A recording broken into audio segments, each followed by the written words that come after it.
Hi, this is Theodore Scontris. Today we're going to be talking about my new media final for 160, which is creative programming.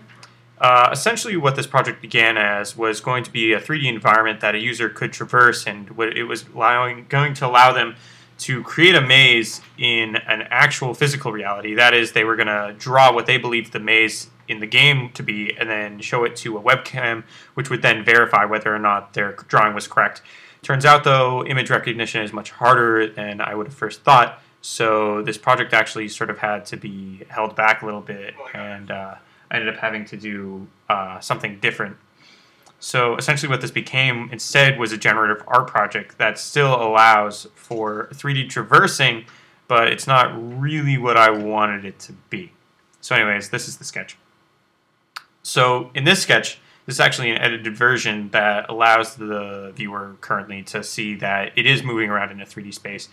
And so technically the grid on the ground is proof of the original maze programming. The grid is randomized every single time and would have provided for a 3D maze to be traversed by the player.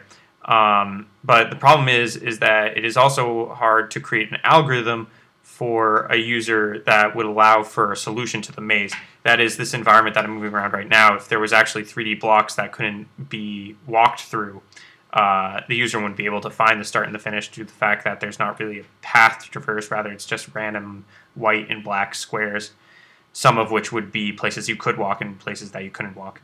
Other elements that are present right now, like the circle and square, in another version of the program, which I'll be showing you in a moment, are supposed to draw constantly, so they make lines and things like that, allowing for sort of the user to experiment in this 3D environment, which was the generative art piece. If I were to redo this again, I would allow for the user to sort of create their own things in a different way. That is, the version right now is just sort of bland. So if we remove this background piece, or rather the one that is in void draw, then that is going to cause all the shapes on screen to draw at every moment, so it will be a constant drawing kind of thing. So as you can see there, I started to move around, and there's the circle, and as we move through that, it's coded to redraw the ground as a different color. And so this was going to be sort of the general idea, is that we were going to have an environment that a user could sort of control all the other objects.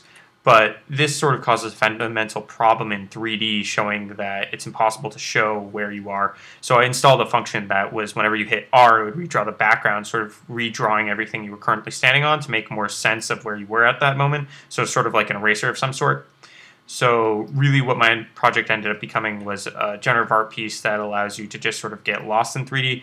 But this isn't necessarily what the end goal should have been, due to the fact that it's hard to understand what's going on and doesn't allow for too much user input, rather than sort of exploring until you're lost, which shouldn't necessarily be the function of anything.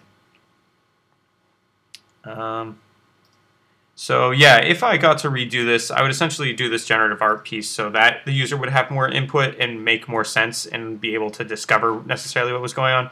And at some point, I do want to do the 3D maze game. I think that's something that I will continue to try and work on in the future, due to the fact that it's something that I think people would genuinely enjoy.